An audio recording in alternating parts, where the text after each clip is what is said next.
Hello my all इनसाइटर्स। तो आप सभी का मैं स्वागत करता हूं हमारे इस साइबर्स इनसाइट में। तो आप सबों के लिए मैं आज जो लेक्चर लेके आया हूं, मैं आप सभी को बोल रहा हूं कि ये जो लेक्चर है आप सभी क्लास 11th के बच्चों के लिए बहुत ही खास होने वाला है। क्यों? क्योंकि आज हम लोग पढ़ने वाले हैं क्लास 11th बायोलॉजी का one of the most important topic and one of the most important chapter, जिसका नाम है cell the unit of life. ठीक है, ये जो चैप्टर है मैं बोल रहा हूं, ये चैप्टर क्लास 11th बायोलॉजी का ये एक ऐसा चैप्टर है जिसको अगर आपने एक बार पढ़ डाला अच्छे से, तो मैं बोल रहा हूं आप बायोलॉजी के जितने भी सारे चैप्टर हैं क्लास 11th एंड 12th, मतलब हर एक चैप्टर से कुछ ना कुछ टॉपिक को टच कर लिया आप लोगों ने, ये समझा। मतलब कोई भी ऐसा चैप्टर नहीं है क्लास 11th और 12 का जो इस चैप्टर से ना जुड़ा हो। ठीक है, कौन सा चैप्टर है मेरा? Cell the unit of life. ठीक है, तो बिना किसी देरी के मैं लेक्चर को शुरू करना चाहूंगा और आप लोगों से मैं बस ये बात कहना चाहूंगा कि लेक्चर को बहुत ही अच्छे से देखना है, बहुत ही अच्छे से समझना है। ठीक है, चलिए फिर हम लोग चलते हैं आगे और हम लोग देखते हैं अपना लेक्चर को करते हैं शुरुआत। और लेक्चर को शुरू करने से पहले आप लोगों के सामने है आज के टॉपिक्स, आज के गोल जो हम लोग पूरा करने वाले हैं। ठीक है, सबसे पहली चीज मैं आप लोगों को जो बताना चाहूंगा कि आप लोगों को लेक्चर देखने टाइम करना क्या है। लेक्चर देखने के टाइम सबसे पहली चीज मैं इधर बताना चाहूंगा कि सबसे पहले तो लेक्चर को क्या करना है? ध्यान से देखना है, ध्यान से देखना है। ठीक है, उसके बाद फिर आपको क्या करना है? लेक्चर को जो है अच्छे से, लेक्चर के जितने भी सारे कंसेप्ट आपको बताए जाएं, ठीक है, जितने भी सारे कंसेप्ट्स मैं आपको लेक्चर में समझाऊंगा, सारे कंसेप्ट को आपको समझने की कोशिश करना है। ठीक है, एक भी ऐसा कंसेप्ट ना हो जिसको आप लोग रटना चाहें, बिल्कुल भी नहीं। मैं नहीं रटाऊंगा तो आप लोगों को भी नहीं रटना है। सारा का सारा बायोलॉजी में बोलना इतना इंटरेस्टिंग सब्जेक्ट है, मैं क्या ही बोलूं। ठीक है, तो आपको सब्जेक्ट को रटना नहीं है, किसी भी कंसेप्ट को रटना नहीं है। मैं सारे कंसेप्ट को आप लोगों को बहुत ही अच्छे तरीके से इजीली वे में समझाऊंगा और आप लोगों को बस समझना है। ठीक है, उसके बाद फिर क्या करना है सर? आपको हर एक लेक्चर का जितने भी सारे लेक्चर हैं इस चैप्टर से, जितने भी सारे मैं लेक्चर बताऊंगा, जितने भी लेक्चर पढ़ाऊंगा, चाहे 6 हो, 7 हो, 8, 9, जितने भी सारे लेक्चर्स हो, सारे लेक्चर्स के आप लोगों को हैंड रिटन नोट्स भी बनाना है। क्या करना है? Handwritten notes. ठीक है, सारे लेक्चर के क्या करना है? आपको हैंड रिटन नोट्स बनवाना है। ठीक है, बनाना है अपने हाथ से। उसके बाद फिर आप लोगों को क्या करना है? मैं क्लास में ही आपका जो क्लास 11th का एनसीईआरटी बायोलॉजी है, ठीक है, एनसीईआरटी बायोलॉजी है, मैं उसका एक्सप्लेनेशन आपका क्लास में ही कर दूंगा। मैं आप लोगों को इन सभी बातों का, इन चारों बातों का ध्यान से अच्छे से ख्याल रखना है। ठीक है, अब हम लोग चलते हैं हमारे आज के टॉपिक्स की ओर। जो हमारे सबसे पहले इंपॉर्टेंट टॉपिक्स हैं उनको हम लोग देखते हैं कि आज हम लोग क्या क्या पढ़ने वाले हैं। ठीक है, आज सबसे पहले हम लोग पढ़ेंगे बेटा इंट्रोडक्शन के बारे में। ठीक है, सेल का इंट्रोडक्शन देखेंगे। उसके बाद फिर हम लोग चलेंगे डिस्कवरी ऑफ सेल के बारे में। उसके बाद फिर अगला रहेगा हमारा सेल थ्योरी। उसके बाद फिर हम लोग पढ़ेंगे चौथा जो मेरा टॉपिक है, क्या? Basic of cell. ठीक है, तो चलिए फिर आज का लेक्चर हम लोग शुरू करते हैं बिना किसी देरी के। सबसे पहला आप लोगों के सामने है जो मैं एक बेसिक सा जानकारी आप लोगों को यहाँ पे मैं देना चाहूंगा। आप लोगों में से बहुत सारे बच्चे जानते होंगे बायोलॉजी क्या होता है। ठीक है, वो मैं बस थोड़ा सा आपको बता दूंगा। देखो, ये जो आपका बायोलॉजी वर्ड है, ठीक है, ये जो आपका बायोलॉजी वर्ड है, ये दो वर्ड से मिलकर बना है, दो शब्दों से मिलकर बना है। क्या? एक तो है आपका ये जो बायोज है, ठीक है, एक तो है आपका ये बायो। ठीक है, क्या है? बायो, जो कि आपका एक ग्रीक वर्ड, ठीक है, जो आपका एक ग्रीक वर्ड किससे बना है? बायोज से बना हुआ है। ठीक है, किससे? बायोज से। ठीक है, जिसका मतलब होता है लिविंग। ठीक है, जिसका मतलब क्या होता है? लिविंग। ठीक है, उसके बाद अगर बात करें हम लोग लॉजी का, तो ये जो आपका लॉजी है, LOGY, लॉजी, ये आपका एक ग्रीक वर्ड, ये आपका एक ग्रीक वर्ड किससे बना हुआ है? लोगोज से बना हुआ है। ठीक है, लोगोज, जिसका मतलब होता है आपका क्या? स्टडी, और इसका मतलब होता है स्टडी और साइंस। ठीक है, मतलब मिला जुला के अगर हम लोग बात करें कि बायोलॉजी का मीनिंग क्या होता है, तो स्टडी ऑफ लिविंग ऑर्गेनिजम्स बोल सकते हैं आप। ठीक है, लिविंग ऑर्गेनिजम्स। मतलब बायोलॉजी का अगर मिला जुला के डेफिनेशन आप लोग पता है, मैं बस बता नहीं रहा हूँ, मतलब आप लोगों को पढ़ा नहीं रहा हूँ, मैं बस बता रहा हूँ कि बायोलॉजी एक छोटा सा इंट्रोडक्शन क्या होता है कि बायोलॉजी मतलब ये जो आपका वर्ड है बायो, ये आपका मिलके बना एक ग्रीक वर्ड किससे, बायोज से। बायोज का मीनिंग क्या होता है सर, लिविंग ऑर्गेनिजम्स, ठीक है, जो लिविंग होता है। उसके बाद जो लॉजी होता है, लॉजी एक ग्रीक वर्ड किससे मिलके बना है, आपका लोगोज से मिलके बना है, जिसका मीनिंग क्या होता है सर, स्टडी। मतलब अगर बात करें हम लोग सर बायोलॉजी का मीनिंग मिला के क्या हो गया, तो स्टडी ऑफ लिविंग ऑर्गेनिजम्स को हम लोग क्या कहते हैं, सजीवों का अध्ययन ही मेरा क्या कहलाता है, बायोलॉजी कहलाता है। इतना बात तो आप लोगों को क्लियर हो चुका होगा, ठीक है। अब आप लोगों को यह भी पता होगा कि बायोलॉजी के दो मेन क्या होते हैं, ब्रांचेस होते हैं, शाखाएं होती है। एक तो आपका होता है बोटनी, ठीक है। बोटनी मतलब इसमें हम लोग क्या करते हैं सर, इसमें हम लोग पढ़ते हैं बोटनी, मतलब जिसको हम लोग हिंदी में कहते हैं वनस्पति विज्ञान, बोलते हैं इसको वनस्पति, उठा देना यार, हटा देता हूँ 1 मिनट। इसको हम लोग क्या कहते हैं हिंदी में, आपका बोला जाता है इसको वनस्पति विज्ञान, वनस्पति विज्ञान, ठीक है। तो क्या बोला था, वनस्पति विज्ञान। और ये जो आपका जूलॉजी है, इसको हम लोग हिंदी में क्या बोलता है, आपका जंतु विज्ञान बोला जाता है, ठीक है। ये आप लोगों को पता होगा अच्छे से, ठीक है। तो सबसे पहले हम लोग बायोलॉजी को समझे कि बायोलॉजी मतलब क्या होता है, स्टडी ऑफ लिविंग ऑर्गेनिजम्स। उसके बाद बायोलॉजी की दो मेन शाखाएं होती है, एक तो आपका बोटेनी होता है जिसको हम लोग वनस्पति विज्ञान कहते हैं, और दूसरा मिला होता है क्या, जूलॉजी, जिसको हम लोग क्या कहते हैं, जंतु विज्ञान कहते हैं। इतना आप लोगों का बिल्कुल सा क्लियर है, मैं आपको बता नहीं रहा हूं, आप लोगों को पहले से पता है, ठीक है। मैं बस आप लोगों को दिखा रहा हूं कि ये चीजें क्लियर रखना, ठीक है। उसके बाद अब हम लोग चलते हैं हमारे आसपास की चीजों पर। अब अगर मैं आपसे पूछूं कि हमारे आसपास क्या है, आप लोग अपने आसपास, आप लोगों के आसपास क्या क्या है, तो आप बोलेंगे सर क्या है, आप लोग, हमारे पास कलम है, कॉपी है, ठीक है, टेबल है हमारे आगे, ठीक है। तो अगर मैं बोलूं कि इसी को आप लोगों को एक साइंटिस्ट के हिसाब से देखें, साइंटिस्ट के नजरिए से देखें, तो कौन कौन सी चीजें मिलेंगी।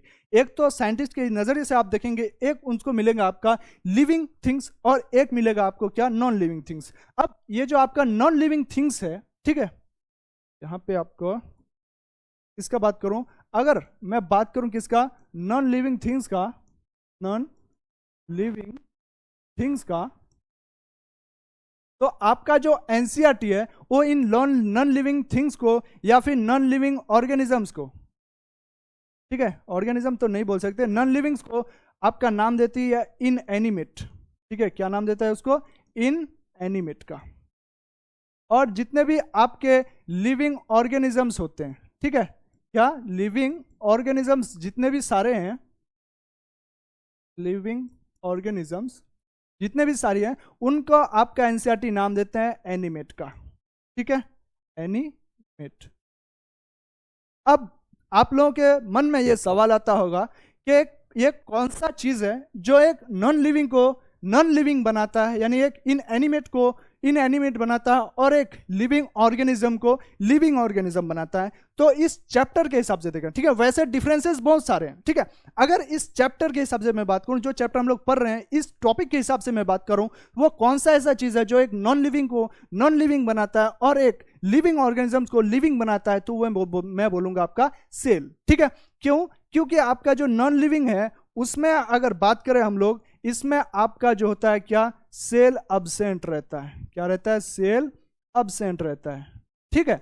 और ये जो आपके लिविंग ऑर्गेनिजम्स होते हैं, ये living organisms are made up of cell होते हैं, ठीक है। क्या होते हैं, मेड अप ऑफ सेल। ये सारे ऑर्गेनिजम्स किसके बने हुए थे, सेल के बने हुए थे, ठीक है। तो बेसिक सा डिफरेंस अगर हम लोग जाने कि लिविंग और नॉन लिविंग में, इन एनिमेट और एनिमेट में क्या फर्क होता है कि सर नॉन लिविंग ऑर्गेनिजम्स में क्या सेल अब्सेंट रहता है, और लिविंग ऑर्गेनिजम्स में क्या होता है, सेल जो होता है लिविंग, और सारे लिविंग ऑर्गेनिजम्स किसके बने हुए थे, आपके सेल के बने हुए थे, ठीक है। यानी इन एनिमेट का मतलब आपको समझना होगा यहाँ पे, इन एनिमेट जो आपका एनसीईआरटी बोलता है, इन एनिमेट नॉन लिविंग थिंग्स को बोला जाता है, ठीक है। और यहाँ पे जो बात हुआ एनिमेट का, एनिमेट मींस लिविंग ऑर्गेनिजम्स, बोले एनिमेट वैसा जो मेड अप ऑफ सेल होता है, और इन एनिमेट जिसमें सेल आपका क्या होता है, इन एनिमेट थिंग्स बोले तो जिसमें आपका सेल अब्सेंट रहता है। ये बेसिक सा डिफरेंस है, आप लोगों को पता होना चाहिए। अब अगर बात करें हम लोग लिविंग ऑर्गेनिजम्स का, तो आप लोगों के दिमाग में आता होगा कि सर ये एक अमीबा है, ठीक है, क्या यहाँ मेरा एक अमीबा है, ठीक है। ये मेरा अगर बोलेंगे सर ये तो आपका 1 सेल का बना होता है, और इसीलिए इसी अगर हिसाब से अगर बात करें किसका, आपका ह्यूमन का, ठीक है। अगर इसी हिसाब से मैं ह्यूमन को लूँ, ले लेता हूँ, इधर मैं लिख देता हूँ, ठीक है, ह्यूमन लिख देता हूँ। ये आपका क्या है, ह्यूमन है। ये आपका मैं इधर ले लेता हूँ इसको अमीबा, ठीक है। तो आपके माइंड में आएगा कि सर ये जो लिविंग ऑर्गेनिजम्स होते हैं ये 2 तरह के होते हैं, ठीक है। 2 टाइप्स ऑफ, यहीं पे लिखूं क्या, कलर चेंज कर लेता हूं मैं थोड़ा, हाँ। 2 types of living organisms are exist, 2 types of living organisms, ठीक है। या फिर मैं उसको अगले स्लाइड में ले लेता हूं, ठीक है, अगले स्लाइड में यहां पे ले लेता हूं, ठीक है। अब जब अगर बात करें हम लोग लिविंग ऑर्गेनिजम्स का, ठीक है, किसका, लिविंग ऑर्गेनिजम्स का, लिविंग ऑर्गेनिजम्स का, तब आप लोगों के माइंड में होगा कि ये तो एक तो मेरा अमीबा है, ठीक है, जो किसका बना होता है, 1 सेल का बना होता है, यानी जिसको हम लोग 1 सेल, या फिर इसको हम लोग कह सकते हैं, क्या कह सकते हैं इसको, सिंगल सेल बना होता है, सिंगल सेल का बना होता है, ठीक है। इसी में आपका ह्यूमन आ जाएगा, ठीक है, ठीक है, ह्यूमंस को ले लेता हूं, आपका ये ह्यूमन है। अब अगर बात करें ह्यूमंस का बात कर लिए, एनिमल्स का बात कर लिए, या फिर प्लांट्स का बात कर लिए, ये बने होते हैं किसके, बहुत सारे सेल से, they are made up of many cells, ठीक है। तो लिविंग ऑर्गेनिजम्स में अगर बात करें, लिविंग ऑर्गेनिजम्स आपका 2 तरह का होता है। एक तो वैसे ऑर्गेनिज्म जैसे अमीबा हो गया, पैरामीशियम हो गया, ठीक है, जो सिंगल सेल से बने होते हैं, ठीक है, और वैसे ऑर्गेनिजम्स जो मैनी सेल्स, मतलब बहुत सारे कोशिकाओं से बना होता है, ठीक है, बहुत सारी कोशिकाओं से मिलकर बना होता है। जैसे ह्यूमंस का बात करें, एनिमल्स का बात करें, प्लांट्स का बात करें, तो वैसे ऑर्गेनिजम्स जो सिंगल सेल से बने होते हैं उनको हम नाम देते हैं आपका क्या, यूनिसेल्यूलर, ठीक है। क्या नाम देते हैं उनको, यूनिसेल्यूलर का नाम देते हैं। और वैसे ऑर्गेनिजम्स जो मैनी सेल्स, मतलब बहुत सारी कोशिकाओं से मिलकर बने होते हैं, वैसे ऑर्गेनिजम्स को या वैसी जीवों को हम लोग क्या करते हैं, आपका मल्टी सेल्यूलर ऑर्गेनिजम्स कहते हैं। क्या कहते हैं, multi cellular organisms, multi cellular organisms. I hope आपको यहां तक यूनिसेल्यूलर और मल्टी सेल्यूलर क्या होता है, आप लोगों को यहां तक कंसेप्ट क्लियर हो चुका होगा कि सर यूनिसेल्यूलर, यूनि का मतलब ही होता है क्या, 1, या फिर बोले सिंगल, ठीक है। यूनि मतलब ही होता है 1 और सिंगल, और ऑर्गेनिजम्स का मतलब जानते हैं, सेल्यूलर का मतलब है सेल, कि वैसा ऑर्गेनिजम्स या वैसा जीव जो सिंगल सेल का बना होता है, सिर्फ एक सेल का बना होता है, वैसे ऑर्गेनिजम्स को या वैसे जीव को हम क्या नाम देते हैं, आपका यूनिसेल्यूलर ऑर्गेनिजम्स कहते हैं। और जब आएगा मल्टी सेल्यूलर, मल्टी का मतलब ही क्या होता है आपका, मैनी, मल्टी का मीनिंग क्या होता है आपका, मैनी, सेल्यूलर बोले तो सेल, ठीक है। वैसा ऑर्गेनिजम्स जो मैनी सेल्स का बना होता है, बहुत सारी कोशिकाओं का बना होता है, उसे हम लोग बहुकोशिकीय जीव कहते हैं, या फिर बोले तो मल्टी सेल्यूलर ऑर्गेनिजम्स के नाम से जानते हैं। ये बात आप लोगों को यहां तक क्लियर हो जानी चाहिए। मैनी यूनिसेल्यूलर ऑर्गेनिजम्स में जैसे आपका अमीबा आ जाता है, ठीक है, अमीबा आ जाएगा, पैरामीशियम आ जाएगा, पैरामीशियम, ठीक है। अब मल्टी सेल्यूलर के एग्जाम्पल में आप लिख सकते हैं,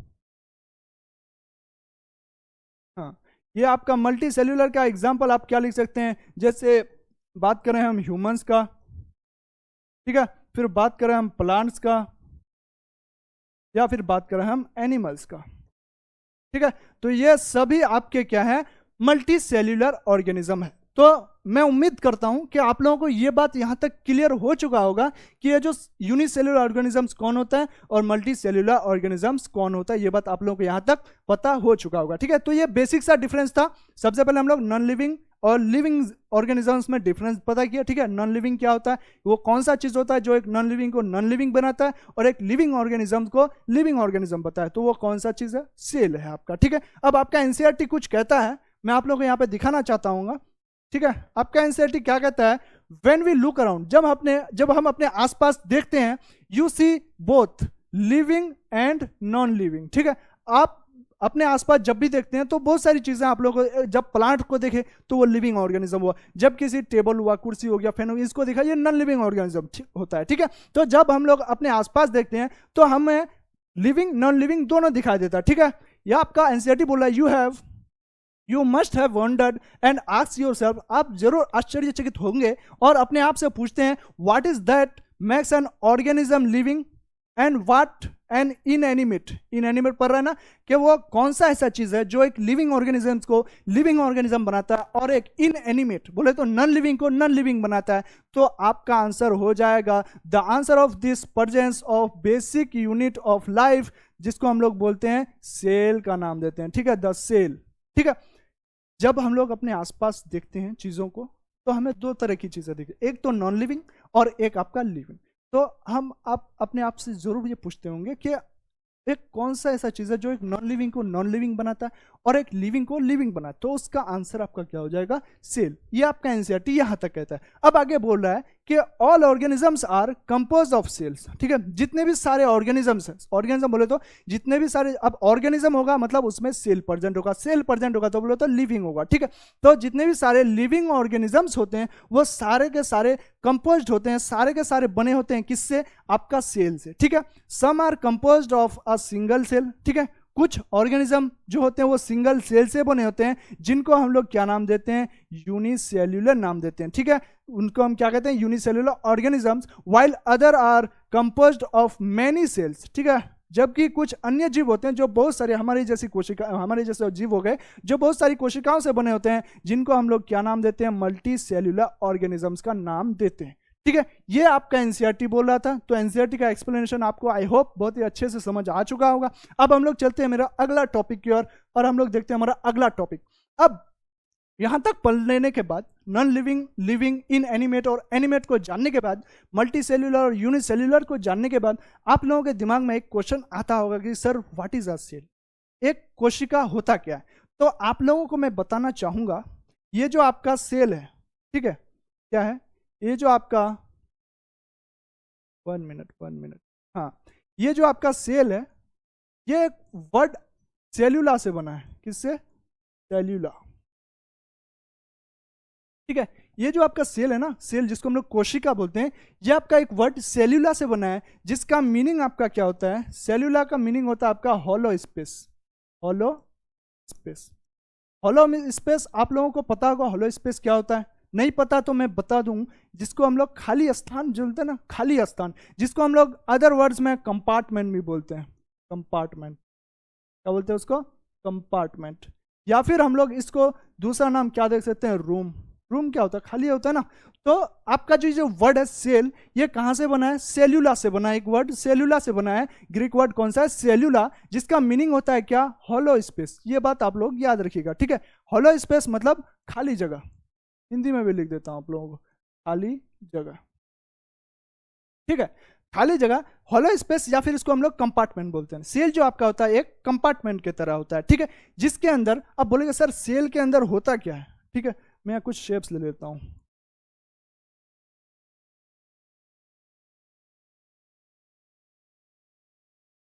ठीक है।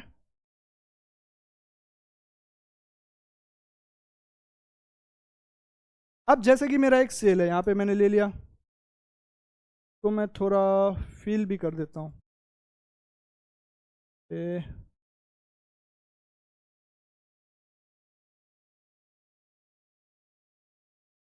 इधर मैं इसको फील कर देता हूं थोड़ा,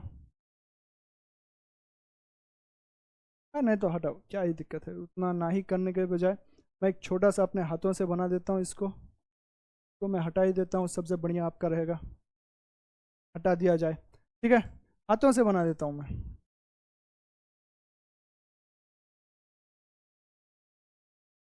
चलो इधर ध्यान दो।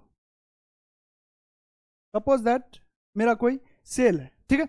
अब सेल के अंदर जो होते हैं ये एक सेमी फ्लूइड लिक्विड होता है, ठीक है। क्या होता है, सेल के अंदर एक सेमी फ्लूइड सा लिक्विड होता है, जिसको हम लोग नाम देते हैं आपका साइटोप्लाज्म। क्या नाम देते हैं, साइटोप्लाज्म। जैसे आपका अगर क्वेश्चन हो कि धरती पर, पृथ्वी में जीवन सबसे पहले कहाँ आया था, लाइफ सबसे पहले कहाँ आया हुआ था, तो आप लोगों का जवाब होगा कि पानी में। ठीक है, जो जो आपका जीवन है सबसे पहले पानी में आया हुआ था। ठीक है, दैट मीन्स कि पहला सेल कहाँ पे बना था, आपका पानी में बना था। अब इसका मतलब क्या हुआ कि सेल के अंदर ना पानी भरा हुआ रहता है। ठीक है, तो जब सेल पानी में आया था तो सेल के अंदर जो पानी होता है उस पानी को बाहर के पानी से दूर करने के लिए हमको एक वॉल चाहिए होता था। ठीक है, और इस वॉल को हमें एक वैसा वॉल चाहिए जो बाहर के पानी को क्या करे, रिपेल करे, जिसको हम लोग इस वॉल को नाम देते हैं आपका, ये वॉल बना होता है सबसे पहले लिपिड का।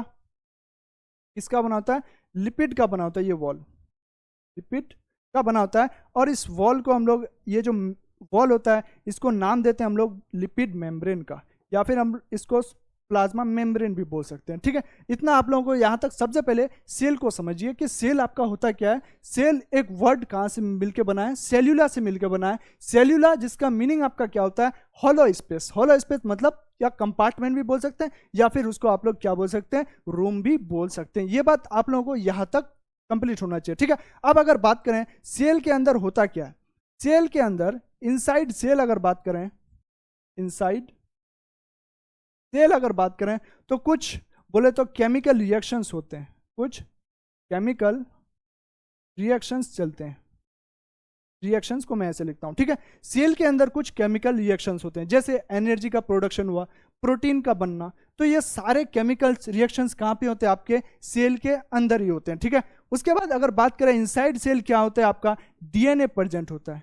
क्या होता है, डीएनए प्रेजेंट होता है। अब डीएनए क्या होता है ये हम लोग आगे के लेक्चर्स में पूरे डिटेल के साथ पढ़ेंगे। ठीक है, इनसाइड सेल आपका डीएनए प्रेजेंट होता है। ये डीएनए क्या करता है, इंफॉर्मेशन को स्टोर करता है। क्या करता है आपका, इंफॉर्मेशन, जो आपका डीएनए होता है ये क्या करता है, आपका इंफॉर्मेशन को स्टोर करता है। ठीक है, उसके बाद फिर आपका सेल के अंदर और क्या होता है, सेल के अंदर आपका प्रोटीन सिंथेसिस भी होता है, मतलब प्रोटीन भी बनता है। ठीक है, प्रोटीन सिंथेसिस अगर बात करें, प्रोटीन सिंथेसिस। अब ये प्रोटीन सिंथेसिस क्या होता है, मतलब प्रोटीन का बनना, प्रोटीन सिंथेसिस कहलाता है। ठीक है, सिंथेसिस मतलब बनना होता है। अब प्रोटीन सिंथेसिस जो होता है, सबसे पहले आपका प्रोटीन सिंथेसिस के लिए आपको क्या चाहिए होता है, राइबोसोम चाहिए होता है। ठीक है, प्रोटीन किसके वजह से बनता है, राइबोसोम की वजह से बनता है। तो इनसाइड सेल, सबसे पहले अगर बात करें, सेल आपका एक होलो स्ट्रक्चर होता है, कंपार्टमेंट की तरह होता है, रूम की तरह होता है। ठीक है, सेल के अंदर हमारा एक सेमी फ्लूइड लिक्विड जिसको बोलते हैं वाटर की तरह रहता है, जिसको हम लोग क्या नाम देते हैं, आपका साइटोप्लाज्म देते हैं। ठीक है, और सेल को जो बाहरी इन्वायरमेंट से प्रोटेक्ट करता है वो आपका क्या कहलाता है, मेम्ब्रेन। और वो मेम्ब्रेन किसका बना होता है, लिपिड का बना होता है। ठीक है, ये बात आप लोगों को क्लियर रखना। उसके बाद इनसाइड सेल के, सर सेल के भीतर होता क्या है, तो सेल के भीतर आपके कुछ केमिकल रिएक्शंस चलते हैं। ठीक है, उन केमिकल रिएक्शंस में क्या क्या होता है, सबसे पहले आपका प्रोटीन का सिंथेसिस भी हो सकता है, वो केमिकल रिएक्शन, वो आपका एनर्जी का प्रोडक्शन भी होता है। ठीक है, एटीपी का निर्माण जिसको बोल सकते हैं। उसके बाद इनसाइड सेल, सेल के अंदर और क्या चीज होता है बेटा, सेल के अंदर आपका डीएनए प्रेजेंट होता है। क्या रहता है, डीएनए प्रेजेंट होता है। वो डीएनए क्या करता है, इंफॉर्मेशन को स्टोर करता है। ठीक है, उसके बाद फिर अगला जो है प्रोटीन सिंथेसिस, सेल के अंदर क्या होता है, प्रोटीन का निर्माण भी होता है। ठीक है, और प्रोटीन के निर्माण करने के लिए हमें क्या जरूरत, क्या चाहिए होता है, आपका राइबोसोम्स चाहिए होता है। ये बात आप लोगों को क्लियर रखना है। ठीक है, डीएनए क्या होता है, प्रोटीन सिंथेसिस, राइबोसोम क्या होता है, ये हम लोग अगले लेक्चर में पूरे डिटेल के साथ पढ़ेंगे। ठीक है, अभी मैं बस यहाँ पे आप लोगों को ओवरव्यू बता रहा हूँ। ठीक है, चलिए फिर हम लोग अगला टॉपिक देखते हैं। आगे यहाँ पे क्या बोला जा रहा है, बचपन में। अब बचपन में से आप मतलब बोले तो क्लास 6, क्लास 7, क्लास 9, क्लास 8 से आप लोग सुनते आ रहे होंगे कि क्या बोला जाता है, cell is the fundamental structural and functional unit of all living organisms. ये तो बहुत मतलब पहले से पढ़ा होगा आप लोगों ने, बहुत पहले से सुनते आ रहे हैं और रटे आ रहे हैं। ठीक है, आज मैं क्या है आप लोगों को समझाने वाला हूं कि सेल को fundamental structural and functional unit of life क्यों कहा जाता है। ठीक है, सबसे पहले चीज आप लोगों को याद रखना है कि ये जो आपका फंडामेंटल बोला गया सेल को, ठीक है, फंडामेंटल क्यों बोला गया है। देखिए, अगर हमको कोई रूम बनाना है, ठीक है, कोई मान लो हमें कोई रूम बनाना है, तो आप मुझे बताओ कि कौन सी ऐसी चीज़ है, एक फंडामेंटल चीज़ है जो जिससे हम रूम में अपना रूम बना सकता हूँ। तो आप लोग बोलेंगे सर हम अगर ब्रिक्स जो होता है, ब्रिक्स जो आपकी ईंट होते हैं वो चाहिए होता है आपको। एक रूम बनाने के लिए एक ईंट चाहिए ही चाहिए होता है, ठीक है। ईंट को जोड़ जोड़ के ही आपका एक क्या बनेगा, रूम बनेगा। ठीक उसी तरीके से अगर मैं बोलूं आपका जो ह्यूमन बॉडी होता है, ठीक है, क्या होता है आपका जो ह्यूमन बॉडी होता है, ठीक है, ह्यूमन बॉडी को बनाने के लिए मुझे एक बेसिक सा चीज, फंडामेंटल सा चीज क्या चाहिए होता है सर? वो ह्यूमन बॉडी जो बनता है वो उसका फंडामेंटल चीज क्या होता है, एक सेल से बना होता है, ठीक है। ठीक उसी तरीके से जिस तरीके से हमको घर को बनाने के लिए एक फंडामेंटल चीज क्या चाहिए होता है, ब्रिक्स चाहिए होता है, ठीक उसी तरीके से जो आपका लिविंग ऑर्गेनिजम्स होता है वो उसका फंडामेंटल चीज क्या होता है, सेल से बना होता है। मतलब सेल्स जुड़ जुड़ के ही, सेल से ही आपका क्या बना होता है, एक लिविंग ऑर्गेनिजम्स बना होता है, ठीक है। चाहे वो लिविंग ऑर्गेनिज्म आपका यूनिसेल्युलर हो, चाहे वो लिविंग ऑर्गेनिज्म आपका मल्टी सेल्युलर हो, उसका फंडामेंटल चीज वो बना किससे होता है, आपका सेल से बना होता है। जिस कारण सेल को क्या कहा जाता है, फंडामेंटल एंड स्ट्रक्चरल क्यों बोला जाता है कि जितने भी सारे लिविंग ऑर्गेनिजम्स होते हैं, every living organism is composed of cell. मतलब इसका मीनिंग आप समझ रहे हैं, जितने भी सारे लिविंग ऑर्गेनिजम्स होते हैं, ठीक है। अब लिविंग ऑर्गेनिज्म वही होगा जिसके अंदर सेल होगा। मतलब सेल अगर प्रेजेंट है तो वो आपका ऑर्गेनिज्म कहलाएगा, सेल अगर नहीं प्रेजेंट है तो फिर आपका नॉन लिविंग हो जाएगा, ठीक है।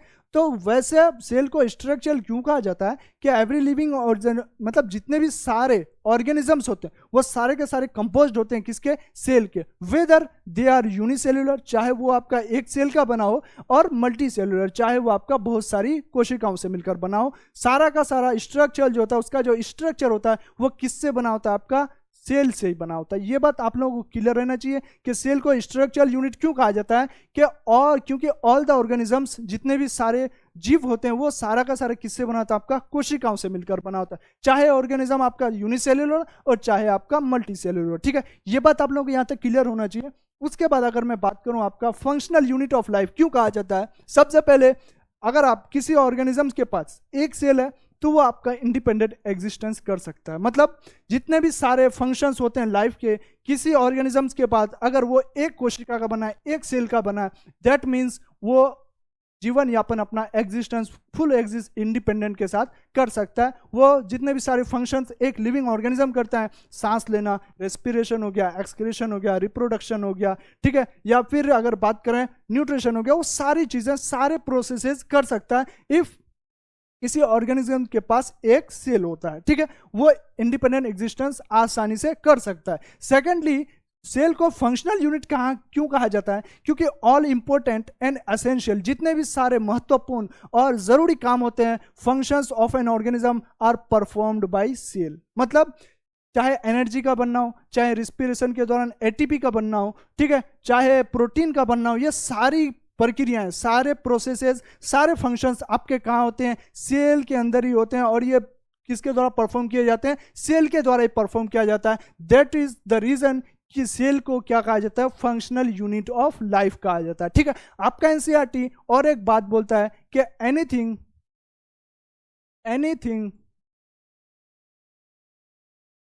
Less than a cell, less than a cell do not ensure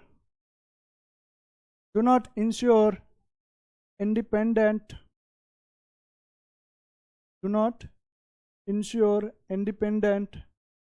existence। That means क्या हुआ कि अगर किसी ऑर्गेनिज्म के पास एक सेल से कम, एक सेल से ऑर्गेनिज्म तो कहलाएगा नहीं, एक सेल से कम कोई भी अगर चीज है तो आपका इंडिपेंडेंट एग्जिस्टेंस, धरती पर जीवन यापन करना उसका क्या है, बहुत ही नामुमकिन सा है, ठीक है। किसी के पास anything less than a cell, एक सेल से नीचे कोई चीज हो ही नहीं सकता, वो उसका पृथ्वी पर वो इंडिपेंडेंट एग्जिस्टेंस नहीं कर सकता। पृथ्वी पर, अर्थ पर इंडिपेंडेंट एग्जिस्टेंस के लिए, दुनिया में इंडिपेंडेंट एग्जिस्टेंस के लिए, जीवन यापन करने के लिए कम से कम उसमें एक सेल का होना क्या होता है, बहुत ही जरूरी होता है। ये बात आप लोगों को क्लियर होना चाहिए। ये आपका एनसीईआरटी का लाइन है कि anything less than a cell do not ensure independent existence, ठीक है। एक सेल से कम, दैट मीन्स वो इंडिपेंडेंट एग्जिस्टेंस नहीं कर सकता, ठीक है। अब हम लोग आते हैं किसका, हमारा डिस्कवरी ऑफ सेल है अगला टॉपिक है, ठीक है। तो यहाँ पे थोड़ा बहुत आराम किया जाए क्या, नहीं, चलो अब हम लोग पढ़ते हैं डिस्कवरी ऑफ सेल। सबसे पहले हमारे जो ये थे रॉबर्ट हुक नाम से बाबुआ साहब, ठीक है, क्या नाम था इनका, रॉबर्ट हुक। इन्होंने क्या किया, जो बड़े ट्रीज होते हैं, ठीक है, जो बड़े ट्रीज होते हैं, ठीक है, इन्होंने क्या किया, बड़े ट्रीज जो होते हैं उनका जो छाल होता है, ठीक है, उनका जो छाल मतलब जिसको हम लोग इंग्लिश में बोलते हैं बार्क, उनको जब क्या किया, एक माइक्रोस्कोप के अंदर उनके एक छोटे से टुकड़ों को एनालाइज किया, तो उन्होंने क्या पाया, उन्होंने वहां पे देखा एक honeycomb like structure, honeycomb like structure, honeycomb like structure. मतलब हनीकॉम्ब लाइक स्ट्रक्चर कैसा, मधुमक्खी का छत्ता जो होता है ना, बिल्कुल इस तरीके से, हो गया 1 मिनट, ये हनीकॉम्ब लाइक स्ट्रक्चर, ऐसे इस आकार के उन्हें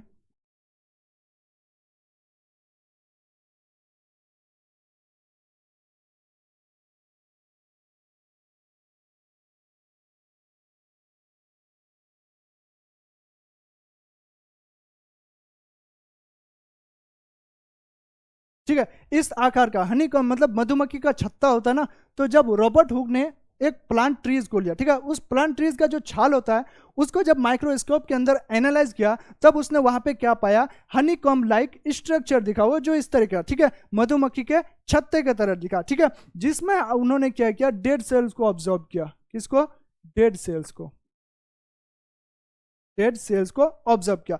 तो अगर बात करें रॉबर्ट हुक का, उन्होंने क्या किया था, डेड सेल्स को देखा था, किसको, डेड सेल को, और इसका साइज कैसा था, वो किसके हिसाब से था, तो वो हनीकॉम्ब लाइक स्ट्रक्चर था, ये बात आप लोगों को ध्यान देना है, ठीक है। किसमें देखा था उन्होंने, अपने एक कॉर्क सेल में देखा था, ठीक है, इसमें कॉर्क सेल, जिसको हम लोग क्या कहते हैं, छाल या बार्क बोलते हैं। यहाँ पे आप लोगों को लिखा हुआ भी होगा, ऑब्जर्व, उन्होंने क्या किया, ऑब्जर्व कॉर्क सेल्स, जिसको हम लोग क्या बोलते हैं, डेड प्लांट सेल को बोलते हैं, ठीक है, under microscope. Secondly he saw honeycomb like structure, जो कि मैंने बताया, ठीक है, मधुमक्खी के छत्ते की तरह उसने क्या देखा, एक आकार को देखा। उसके बाद ही actually observe cell wall only, ठीक है, उसने जो क्या किया था, बाहरी जो आपका छाल होता है वो क्या होता है, सेल वॉल ही होता है ना, तो उसने क्या किया, सेल वॉल को ऑब्जर्व किया, नॉट प्रॉपर सेल, उसके अंदर के सेल को पूरी तरीके से वो क्या किया, ऑब्जर्व नहीं किया था, उसने सिर्फ बाहरी जो उसका डेड वॉल होता है उसी को क्या बोलते हैं, जिसको हम लोग सेल वॉल कहते हैं, उसी को ऑब्जर्व किया था, ठीक है। तो ये तो आपके रॉबर्ट हुक, जिन्होंने क्या देखा था, सबसे पहले डेड सेल को देखा था, और डेड सेल का मतलब किस तरीके से उसको देखा था, वो हनीकॉम्ब लाइक स्ट्रक्चर था। अब हम लोग अगर चलें किसका, और एंटन वॉन लीवेनहॉक, जिन्होंने सबसे पहले किसको देखा था, आपका लिविंग सेल को देखा था, ठीक है, किसको, लिविंग सेल, ठीक है, इसमें उन्होंने लिविंग सेल में कहाँ देखा था, पॉन्ड वाटर में, ठीक है, कहाँ पे, पॉन्ड वाटर, ये याद रखिएगा, पॉन्ड वाटर मतलब तालाब के पानी में। इसमें उन्होंने क्या देखा था, वो first observe living cell under microscope, उन्होंने सबसे पहले क्या किया, लिविंग सेल को एक माइक्रोस्कोप के अंदर क्या किया, ऑब्जर्व किया। सेकेंडली उन्होंने कौन कौन से वो सेल थे, सबसे पहला रेड ब्लड सेल्स को भी देखा, उन्होंने व्हाइट ब्लड सेल्स को भी देखा, प्रोटोजोन्स, बैक्टीरिया, स्पर्मेटोजोआ या फिर यीस्ट हुआ, इन सभी सेल्स को उन्होंने क्या किया, माइक्रोस्कोप के अंदर एनालाइज किया, ठीक है। तो अगर बात करेगा डेड प्लांट सेल्स की, मतलब डेड सेल की खोज कौन किया था, तो वो रॉबर्ट हुक था, और लिविंग सेल्स को सबसे पहले देखने वाला कौन था आपका, तो क्या नाम था उनका, एंटन वॉन लीवेनहॉक। अब अगर बात करें आपका रॉबर्ट ब्राउन का, तो रॉबर्ट ब्राउन के बारे में आपका सिर्फ एनसीईआरटी थोड़ा ही बोल रहा है कि रॉबर्ट ब्राउन ने क्या किया था, न्यूक्लियस का डिस्कवर्ड किया था। तो ये थे आपका एनसीईआरटी के इंपॉर्टेंट टॉपिक्स। सबसे पहले हम लोगों ने क्या पढ़ा, inanimate, animate, living, non living जिसको हम बोलते हैं, या फिर उसके बाद फिर हम लोगों ने मल्टी सेल्यूलर, यूनिसेल्यूलर, उसके बाद हम लोगों ने जाना सेल क्या होता है, ठीक है, उसके बाद फिर हम लोग आए किसमें, डिस्कवरी ऑफ सेल में। अब आपका एनसीईआरटी इसके बारे में कुछ यहाँ कुछ लाइन होगा एनसीईआरटी का, मैं आप लोगों को बता देता हूँ यहाँ पे क्या क्या बोल रहा है आपका एनसीईआरटी।